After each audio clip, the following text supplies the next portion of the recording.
E o tema da palavra de hoje é o remédio para tudo. Ou seja, nós vamos compartilhar aqui, baseado na palavra, que tudo aquilo que nós precisamos para sermos sarados, curados, está no Senhor. Você pode declarar um amém? Aleluia. Por isso, nós vamos orar nesse momento. Curva sua cabeça, feche seus olhos. Pai, nós colocamos a Tua palavra nessa noite diante de Ti. E que a Tua palavra possa nos trazer compreensão, ó Deus. Que de fato nós temos cura no Senhor, restauração no Senhor. Que somos sarados unicamente na Tua presença. E que possamos provar desse remédio que é o Senhor para tudo aquilo que nós estamos enfermos nas nossas vidas, ó Deus. Oramos por isso, que toda fortaleza nas mentes, sofismas, caiam agora, em nome de Jesus. E que haja clareza na nossa mente e um coração, ó Pai, apto para receber a semente da Tua palavra, no nome de Jesus. Amém. Nós vamos ler lá em Salmo 107, verso 19, que diz assim, irmãos: então, na sua angústia clamaram ao Senhor, e Ele os livrou das suas tribulações, enviou-lhes a sua palavra, e os sarou, e os livrou do que lhes era mortal.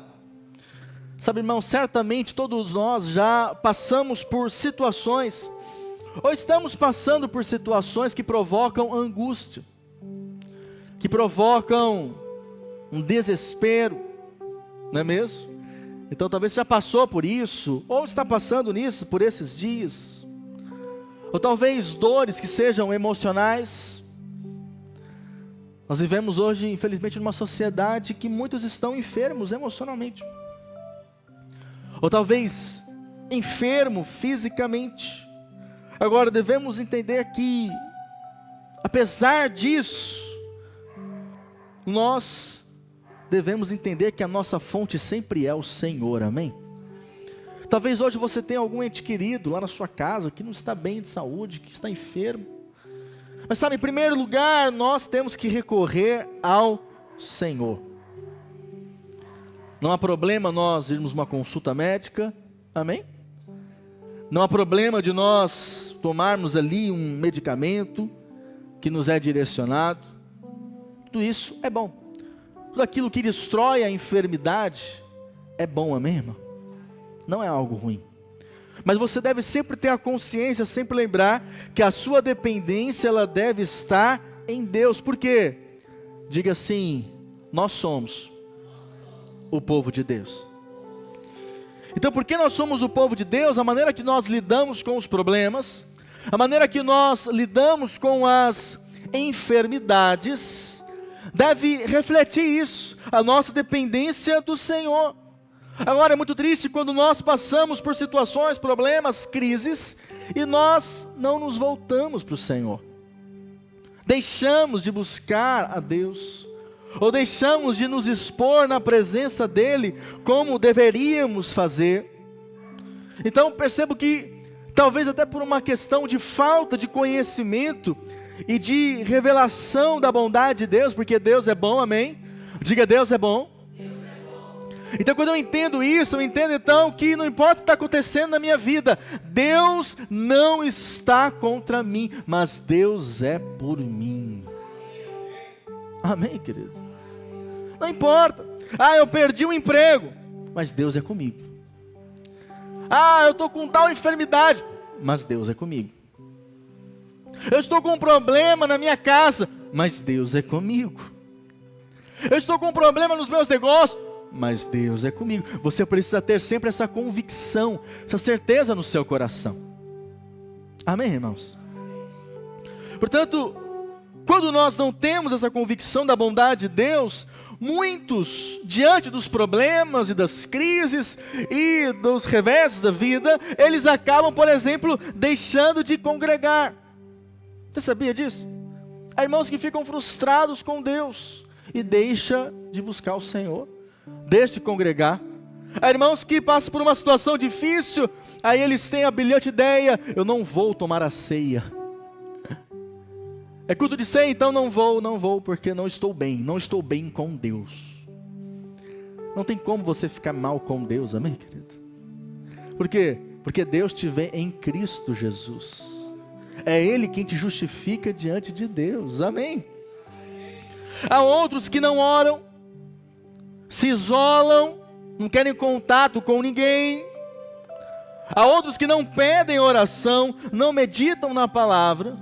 E alguns acabam recorrendo então a vários outros tipos de tratamentos, mas excluem a opção de buscar o Senhor.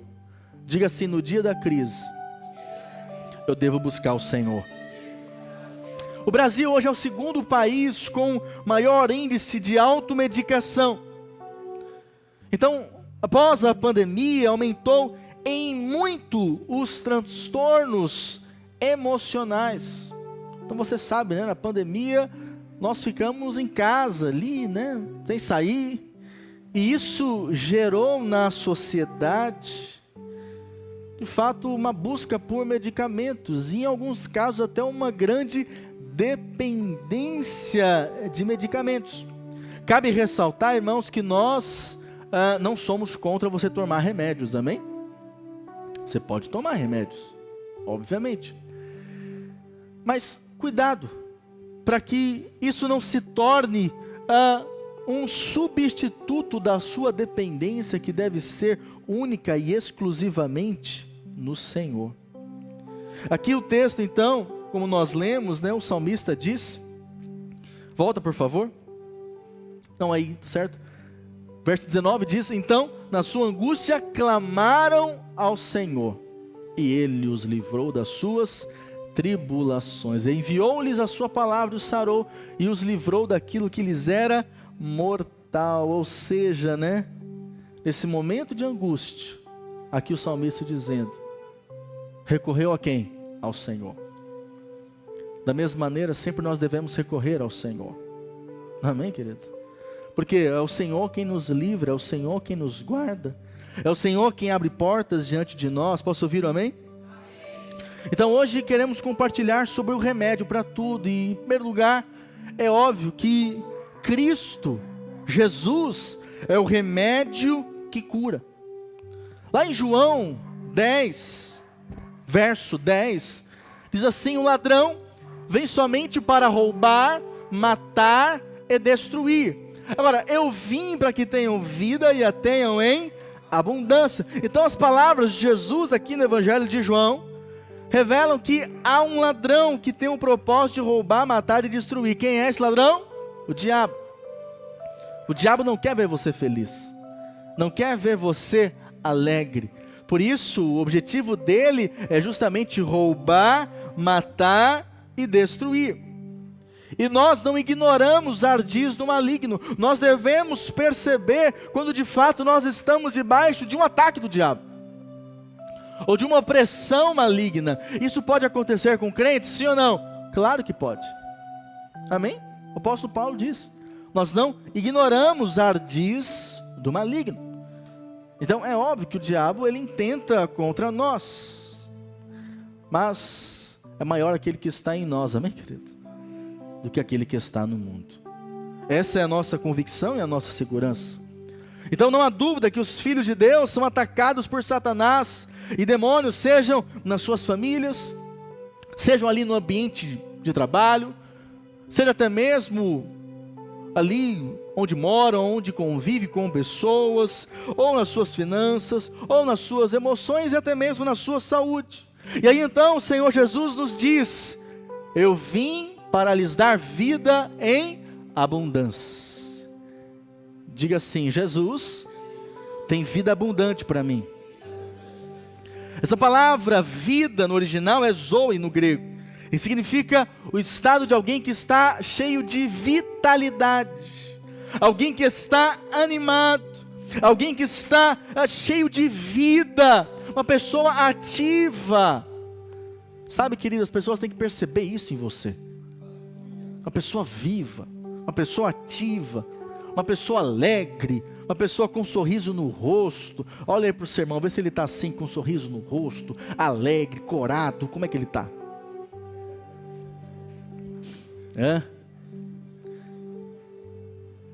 Ou seja, uma vida ativa, uma pessoa ali viva, não um zumbi andando pela rua. Amém, irmão? Não um zumbi em casa que não quer contato com ninguém, quer ficar dentro de um quarto, com a luz apagada, dormindo o dia todo. Não. Nós temos o Espírito de Deus em nós, amém, irmãos?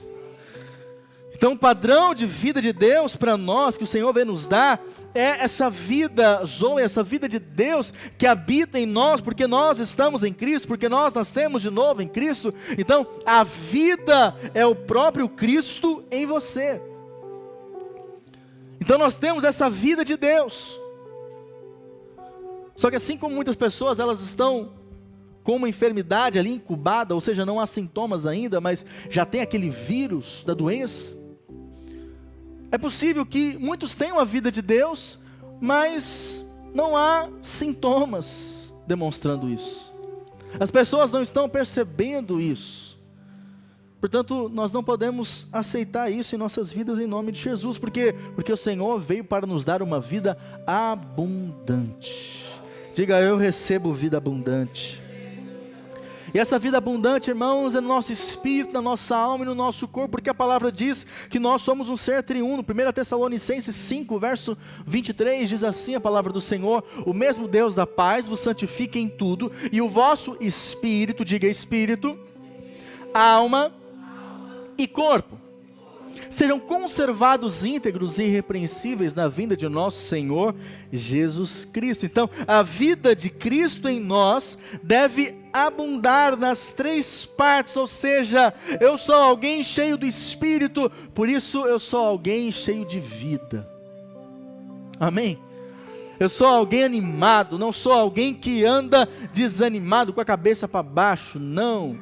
Eu sou alguém cheio da vida de Deus. Eu nasci de novo em Cristo, por isso agora eu vivo alegre. Amém? Eu vivo alegre. Mas essa vida de Deus também vai influenciar a nossa alma, que é o lugar das nossas emoções, dos nossos pensamentos, das nossas vontades. O Espírito Santo vai trabalhar isso em nós, um trabalho de santificação, amém, irmãos? Regeneração e cura das nossas emoções. É isso que o Espírito Santo faz na nossa alma, nos nossos pensamentos, nas nossas emoções, mas também Ele traz no nosso corpo cura e saúde, amém? Como disse o salmista, vamos ler novamente: então na sua angústia clamaram ao Senhor, e Ele os livrou das suas tribulações, enviou-lhes a sua palavra e os sarou, e os livrou do que lhes era mortal. E repreende o cão, Senhor, em nome de Jesus. O cão está agitado hoje. Os israelitas, irmãos, viveram aflitos no deserto, e quando foram levados cativos, mas apesar de estarem cativos, encontraram no Senhor a solução quando eles clamaram. Diga, eu preciso clamar ao Senhor. Interessante que o Senhor os cura, os restaura, enviando a eles, como diz o texto, enviando a eles a sua palavra. Diga, palavra. Eles receberam a palavra e por isso eles foram curados. É óbvio que naqueles dias não havia uma palavra escrita como nós temos hoje, mas a palavra que curou eles também tem o poder para nos curar nesses dias, em nome de Jesus. Você pode ser curado, você pode ser restaurado, basta você crer e depender do Senhor e colocar isso diante do Senhor. Porque sabemos que hoje Cristo é a nossa palavra. Lá no Evangelho de João, Cristo é apresentado assim, João 1, verso 1. No princípio era o Verbo, e o Verbo estava com Deus, e o Verbo era Deus. Ele estava no princípio com Deus.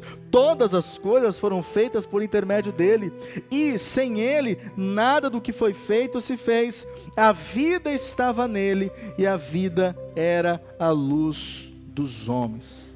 O apóstolo João diz que tudo o que foi feito, inclusive os livramentos dos hebreus, ocorreu por meio de Cristo. Diga assim, eu preciso de Jesus. Amém, querido? Você sabe, que nós mais precisamos é de Cristo. Você sabia disso? Se queremos uma vida abençoada, o que mais precisamos é de Cristo, de comunhão com Cristo. Se você quer um casamento bom, você precisa que Jesus seja o centro do seu casamento. Você que é pai, hoje é o dia dos pais, é um dia especial. Você quer se relacionar bem com seus filhos, ou filhos querem relacionar-se bem com seus pais, precisa de Jesus. Amém? Você quer ser bem sucedido nos seus negócios, nos seus projetos, saiba, querido, Jesus é a base de tudo. Você precisa de Cristo. Nós precisamos de Cristo. Cristo é a nossa vida, amém, irmãos? Portanto, Cristo é também o nosso remédio, que cura, às vezes, coisas que nós temos na nossa alma, mas também na nossa saúde física, que outros não conseguem entender, porque a nossa vida está nele. Posso ouvir, amém? Então, se eu não estou bem por algum motivo, eu preciso entender, eu preciso de Jesus. Amém? Eu preciso me achegar ao Senhor. Eu preciso clamar ao Senhor. Eu preciso estar em comunhão com o Senhor. De maneira real, de maneira viva. Ter tempo com Ele, me dispor a Ele, de estar em comunhão com Ele. Posso ouvir, amém?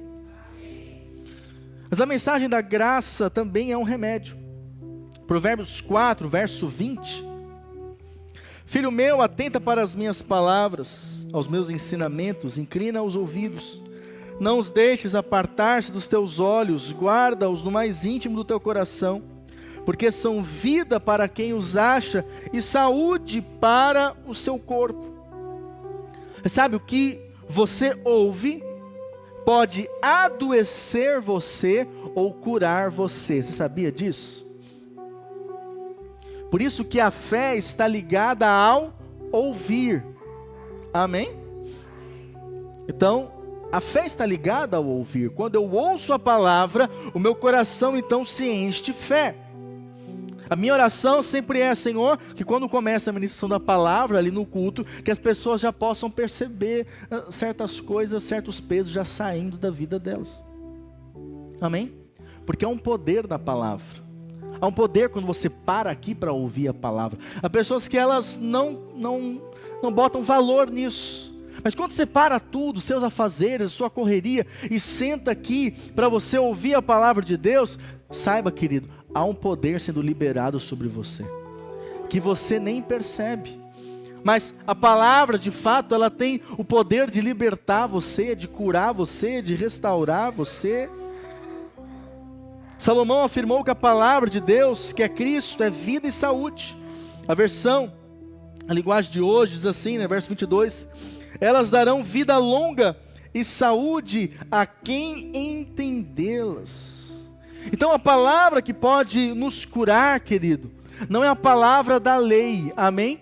Mas é a palavra da graça, do Evangelho de Cristo Jesus, amém? Porque, segundo o Evangelho, a palavra diz que a lei, ela foi dada, mas a graça veio. E quem é essa graça? Jesus. Amém? Jesus. Portanto, nós não somos curados, restaurados, quando nós ouvimos a palavra da lei, ou quando nós ouvimos uma palavra de condenação, uma palavra de acusação. Muitas pessoas estão amarguradas com Deus, doentes no seu relacionamento com Deus, justamente porque ouviram um diferente evangelho, que não é o evangelho da graça de Deus, revelada por meio de Cristo Jesus. Então a palavra que traz saúde é a palavra do evangelho. Amém? O evangelho, aonde entendemos que lá na cruz do Calvário, Jesus nos substituiu. Posso ouvir um amém? Deus estava irado com você, mas agora, querido, você foi perdoado em nome de Jesus. Amém? Você estava debaixo de maldição, mas porque você está em Cristo, você agora está debaixo da bênção de Deus. Amém? Deus não está mais irado com você, não. Deus está feliz com você, porque você está em Cristo. É Ele quem te justifica. Romanos 8:1, não há condenação para aqueles que estão em Cristo Jesus. Então, a mensagem do Evangelho é que Cristo é tudo. Ou seja, Cristo é suficiente para que nós tenhamos o favor de Deus sobre nós. Você quer o favor de Deus sobre a sua vida? Você precisa de Cristo. Quanto mais temos de Cristo, mais favor se manifesta, mais graça de Deus se manifesta. Quanto mais eu entendo que os meus pecados já foram perdoados, quanto mais eu entendo que eu não tenho dívida com Deus, que já foi pago na cruz do Calvário, mais eu fico livre e em paz, para viver uma vida vitoriosa, porque nós somos mais que vencedores em Cristo Jesus. Posso ouvir o amém? Então nós não vivemos esperando por maldições, não vivemos na expectativa do castigo de Deus. Eu sabia que há pessoas que elas fecham seu coração para a igreja, fecham seu coração para estar numa reunião como essa, porque lá atrás ouviram algo desse tipo, que Deus está irado com elas, que Deus quer castigá-las, que Deus quer trazer maldição sobre elas. Mas entendemos que no Evangelho de Cristo não é assim, amém, querido? Jesus não veio para condenar o mundo, diz a palavra, né? Mas Ele veio para salvar. Ele é o nosso Salvador, amém? Ele é o nosso Salvador. Se você tem se sentido angustiado, entenda, Jesus quer salvar você dessa angústia, amém? Você pode se esforçar, tomar o medicamento que você quiser, você pode fazer o que você quiser, mas acredite, tem coisa que é só um milagre de Deus. É só a paz que vem por meio de Jesus, que Ele tira do nosso coração toda angústia, todo medo, todo pavor. Posso ouvir, amém? Ou talvez doenças, tribulações, muitas mensagens que nós ouvimos do tipo, né? Querendo trazer sobre nós um peso, mas aqueles que sabem, que entendem, que estão em Cristo Jesus, sabem que agora eles estão em paz com Deus. Diga: eu estou em paz com Deus. É interessante quando nós olhamos ali para os israelitas, né? Para a vida deles no deserto. Será que eles mereciam ser curados? Você sabe, era um povo que estava ali no deserto, mas era um povo reclamão, era um povo murmurador, era um povo maledicente, era um povo rebelde. Sabe, talvez o correto seria Deus matar eles no deserto. Quando você olha ali a palavra, essa constatação que nós chegamos. Mas é interessante que eles clamam ao Senhor, como nós lemos no texto. Eles clamam ao Senhor, demonstram dependência do Senhor, e por isso o que eles recebem sobre a vida deles? Eles recebem sobre a vida deles, de fato, salvação, restauração, cura, porque é isso que o Senhor tem para aqueles que clamam a presença dEle. Amém, querido? Sabe, Deus não quer trazer sobre a sua vida o peso da condenação, da acusação.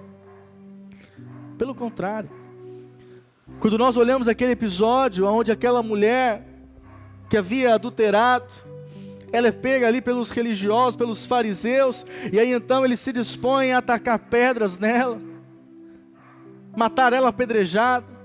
É interessante que eles questionam o Senhor, porque era assim que dizia a lei. E aí então o Senhor declara aquela resposta, né, que nós sabemos, né? Aquele que não houver pecado, que atire a primeira pedra. E é interessante que o texto diz que um a um vai saindo, vai indo embora, porque eles entendiam que também tinham pecados, tinham falhas. Mas sobra um, que é Jesus, amém? E Jesus poderia sim condená-la, porque Ele era perfeito. Mas o que o Senhor fala? Eu também não te condeno, mas não viva mais nesse pecado. Amém, irmãos? Da mesma maneira, Deus não quer trazer peso de condenação sobre a sua vida, porque agora em Cristo você pode desfrutar de uma vida abundante. E certa vez o Senhor encontrou um centurião romano que tinha em casa um de seus servos que estava ali muito enfermo. Vamos ler isso lá em Mateus 8, verso 5.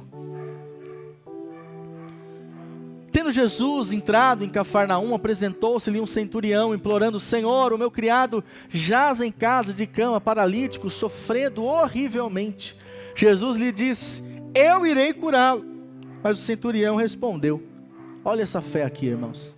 Senhor, não sou digno de que entres em minha casa, mas apenas manda com uma palavra e o meu rapaz será curado. Pois também eu sou homem sujeito à autoridade.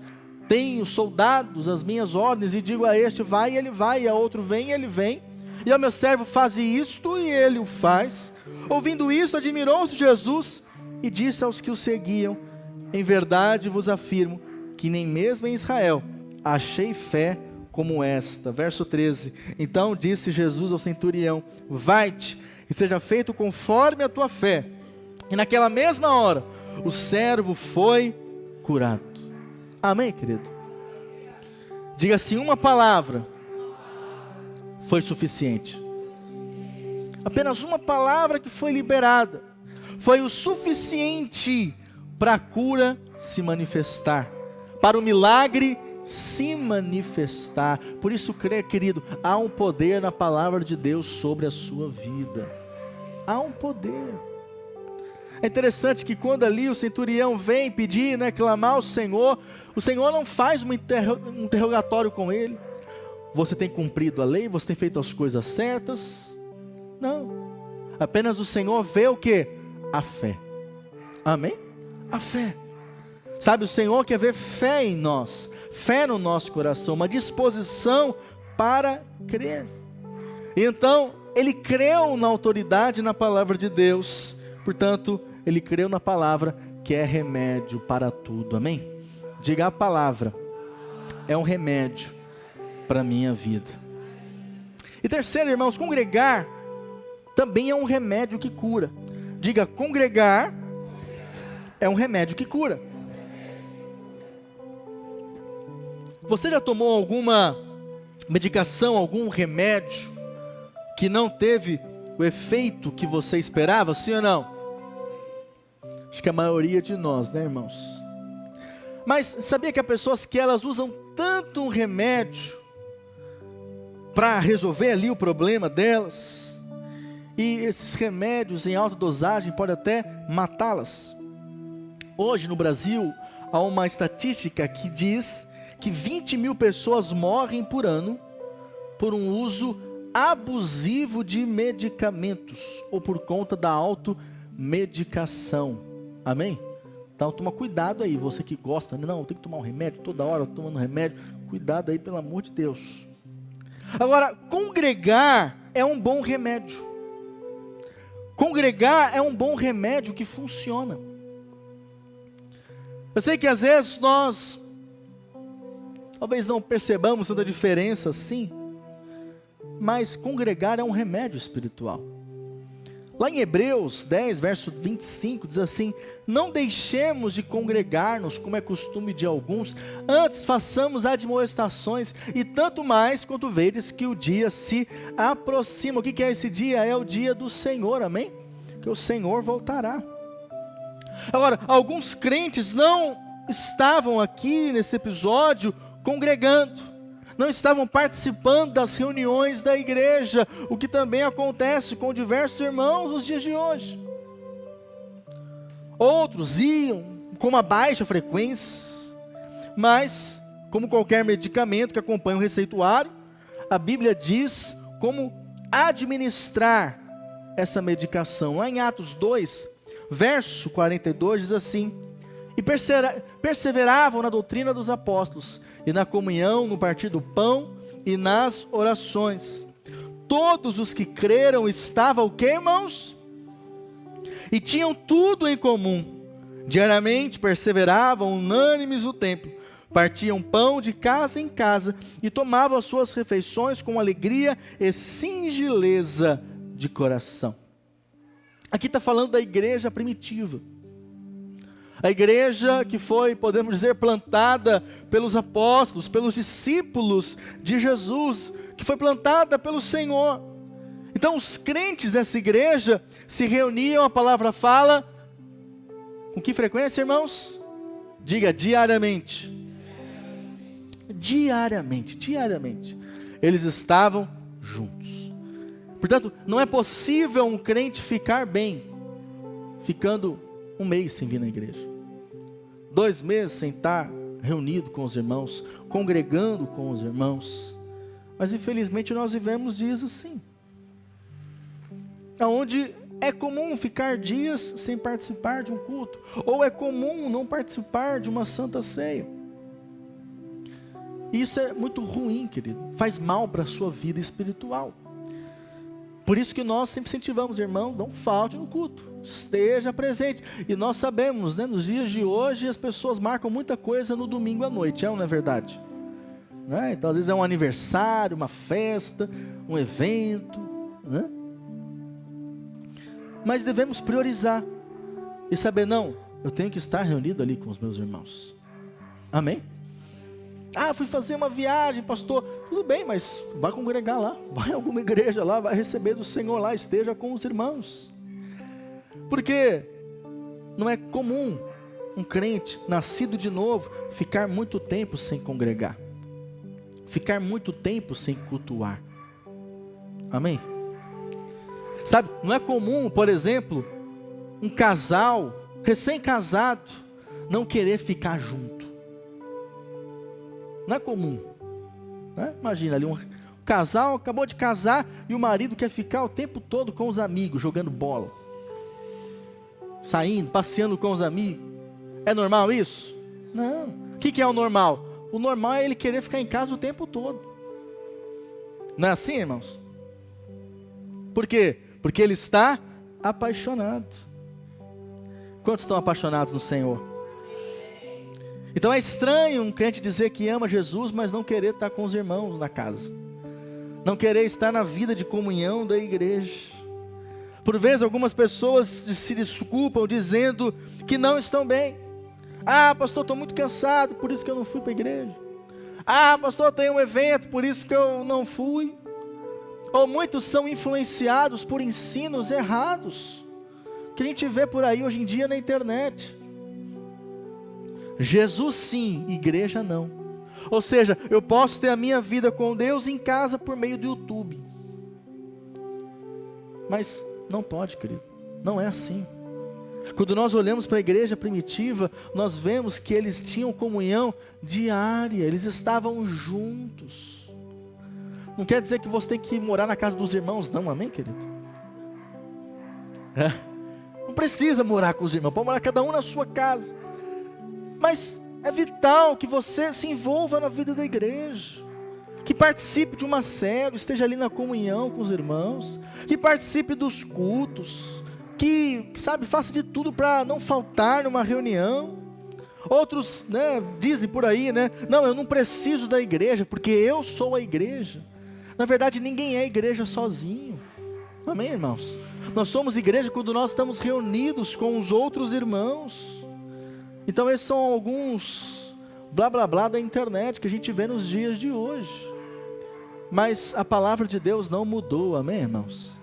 E a palavra continua dizendo que nós não devemos deixar de congregar.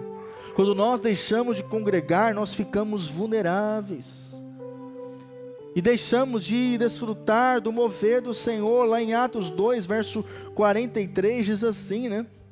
Em cada alma havia temor, e muitos prodígios e sinais eram feitos por meio do intermédio dos apóstolos. Vendiam as suas propriedades e bens, distribuindo o produto entre todos, à medida que alguém tinha necessidade, louvando a Deus e contando com a simpatia de todo o povo. Enquanto isso, acrescentava-lhes o Senhor, dia a dia, os que iam sendo salvos. Portanto, nós vemos uma igreja unida, que estava junto, que havia comunhão, que as pessoas tinham prazer de estarem juntos. Por isso entenda que a comunhão da igreja, querido, ela é terapêutica. A comunhão da igreja restaura você, a comunhão da igreja anima você, cura você. Portanto, não é saudável viver sozinho. Diga para o seu irmão, fala para ele, você não pode viver sozinho não. Sabe, querido, não vive isolado. Ah não, eu me basto, eu sozinho me basto. Não, você depende dos outros. Precisamos ser humildes, amém? E reconhecer que não podemos caminhar sozinhos, precisamos uns dos outros. Lá em Salmo 133, você conhece esse texto que diz, ó como é bom e agradável viverem unidos os irmãos. é como um óleo precioso sobre a cabeça, o qual desce para a barba de Arão, e desce para a gola de suas vestes. É como o orvalho do Hermon, que desce sobre os montes de Sião. Ali, diga ali, ordena o Senhor a sua bênção e a vida para sempre. Você quer essa bênção? Então você tem que estar na comunhão da igreja. Comunhão da igreja. Sabe por quê? Deixa eu te contar, lá na eternidade, deixa eu te contar isso, talvez você não sabe, não vai ter Instagram, não vai ter Netflix, não vai ter o trabalho que você tem hoje, não vai ter nada disso. Amém? O que vai ter lá? Comunhão. Vai ter comunhão. Você vai ficar o dia inteiro com os irmãos. Imagina, que bênção. Agora, se você acha ruim isso aqui na terra, como que você vai ficar a eternidade no céu? Faz sentido? Ou seja, precisamos estar em comunhão, juntos. Porque o que lemos aqui não acontece sozinho, não. Portanto, não devemos achar comum deixar de participar das reuniões da igreja. Precisamos estar juntos, conectados, envolvidos, juntos, em unidade, buscando ao Senhor, porque o mundo, ele está trabalhando, olha para cá, isso é importante, querido. O mundo hoje está trabalhando, principalmente pós-pandemia, para isolar cada vez mais as pessoas. Você sabia disso? Isolar. Ou seja, eu me basto sozinho, eu e minha família se basta. Não precisamos de mais ninguém. Pessoas que vivem trancadas no quarto o dia inteiro. Isso não é comum, isso não é de Deus. Isso é do maligno. O diabo quer provocar sempre isolamento, mas nós somos membros de um mesmo corpo, amém? Por isso que nós devemos estar conectados, ligados, juntos. Na comunhão o óleo é derramado. Você sabe o que significa que esse óleo no grego é shemen, que significa óleo, gordura, remédio e unguento. Ou seja, a comunhão é cura, é remédio. Primeira coisa, presta atenção nisso, sempre que o diabo quer tirar alguém da igreja, a primeira coisa que ele faz é tirar a pessoa da comunhão. Você sabia disso? Por N motivos. A pessoa pode falar, não, o pastor não me cumprimentou. Ah não, o irmão me esqueceu de me convidar para a célula. Ah, não me deram parabéns. E aí você pensa, vou me isolar. É assim que o diabo age. Com pensamentos na nossa mente, nos dando sugestões para que nós deixemos os irmãos, deixemos de estar juntos. Porém isso não é saudável, querido, porque o Senhor ordena a sua bênção aonde há comunhão, quando nós estamos juntos. Amém? E por fim, queridos, a ceia também é um remédio que cura. Um dos benefícios, e já vamos terminar a palavra, e vamos participar da Santa Ceia do Senhor. Um dos benefícios de quando nós nos reunimos para congregar como igreja, na celebração ou na célula, é participar da mesa do Senhor. E a palavra lá em 1 Coríntios 11 nos fala a respeito disso. Verso 23. Porque eu recebi do Senhor o que também vos entreguei, que o Senhor Jesus, na noite que ele foi traído, ele tomou o pão, e tendo dado graças, o partiu e disse, isto é o meu corpo que é dado por vós, fazei isto em memória. Pode voltar rapidinho? Interessante que, o que o Senhor está falando? Fazei isto em memória de mim. É uma opção? Faça se você quiser isso em memória de mim. Não é assim que ele diz. É uma ordem. Fazei isto. Participe da ceia em memória de mim. Continuando. Por semelhante modo, depois de haver ceado, tomou também o cálice, dizendo, este cálice é a nova aliança no meu sangue. Fazei isto todas as vezes que o beberdes em memória de mim. Porque todas as vezes que comerdes deste pão e beberdes o cálice, anunciais a morte do Senhor até que ele venha. Por isso, aquele que comer o pão ou beber o cálice do Senhor indignamente, será réu do corpo e do sangue do Senhor. Examine-se, pois, o homem a si mesmo, e assim coma do pão e beba do cálice. Pois quem come e bebe sem discernir o corpo, come e bebe juízo para si. Eis a razão, porque há entre vós muitos fracos e doentes, e não poucos que dormem. Olha o que Paulo está dizendo aqui. Ele afirma que na igreja há muitos irmãos que estão fracos, frágeis, doentes, e também aqueles que dormem. Ou seja, qual que seria o motivo disso? Aqui então no verso 29 ele diz que o motivo disso é por não discernir o corpo de Cristo, por não participar da ceia com consciência da importância disso. Então sabemos que na ceia o corpo de Cristo é representado pelo pão. E eu sei que às vezes nós nos acostumamos tanto ao participar da Santa Ceia, que esquecemos do valor que ela tem. Quando nós participamos da ceia, querido, nós somos renovados em Deus. Quando nós participamos da Santa Ceia, nós somos curados. Você crê nisso? Que o pão aponta para isso, para a cura. Porque lá na cruz o Senhor foi moído no nosso lugar. Isaías 53, verso 4. Certamente Ele tomou sobre si as nossas enfermidades, e as nossas dores levou sobre si, e nós o reputávamos por aflito, ferido de Deus e oprimido. Mas Ele, diga, mas Ele foi transpassado pelas nossas transgressões e moído pelas nossas iniquidades. O castigo que nos traz a paz estava sobre Ele, e pelas suas pisaduras nós fomos o que, irmãos? Diga, em Cristo eu sou sarado. Nós somos curados, amém? Por isso nós precisamos discernir a respeito da ceia do Senhor. Discernir que há benefícios. Mas é triste, infelizmente, há irmãos que não se importam de faltar num culto de ceia. E aí às vezes deixa de vir, só depois de 2 meses, praticamente é que vai participar da Santa Ceia do Senhor. Mas há um valor nisso, amém, querido? Há um valor em participar da Santa Ceia, participar da mesa do Senhor. E é interessante que Paulo, ele diz, né, que nós devemos fazer isso em memória do Senhor, ou seja, não é algo opcional. Portanto, você que ainda não foi batizado nas águas, você precisa se batizar nas águas. O que é o batismo? É essa consciência, eu estou arrependido da vida que eu vivia, agora eu vivo uma nova vida em Cristo Jesus. E aí então você é batizado nas águas, e aí você passa a participar da mesa do Senhor, da Santa Ceia. Há um poder nisso, querido, e além disso você está cumprindo com uma ordem do Senhor. Quantos aqui são discípulos de Jesus? Se você é discípulo, você precisa comer do pão, você precisa beber do cálice. Só que eu gostaria apenas de explicar um contexto aqui, porque muitos ficam em dúvida, né? Ah, pastor, lá fala que o homem tem que se examinar, para que ele possa então estar bem. Volta por gentileza aí esse texto. Porque, e se eu não estiver bem? Né? Eu me lembro que recém-chegado na igreja, teve um dia que teve o culto, teve ceia, e aí eu acho que eu tinha cometido algum pecado, eu não lembro o que era. E aí a irmã, os servos passaram entregando o pão, o cálice. Aí eu falei, não, hoje eu não estou bem. Aí quem olha assim fala, puxa, que gente consagrada a Deus. Ele está reconhecendo, é muita humildade, né? Ele está reconhecendo que hoje ele não está bem. E aí então nós olhamos para esse texto, né? E aí então, como diz ali no meio, né?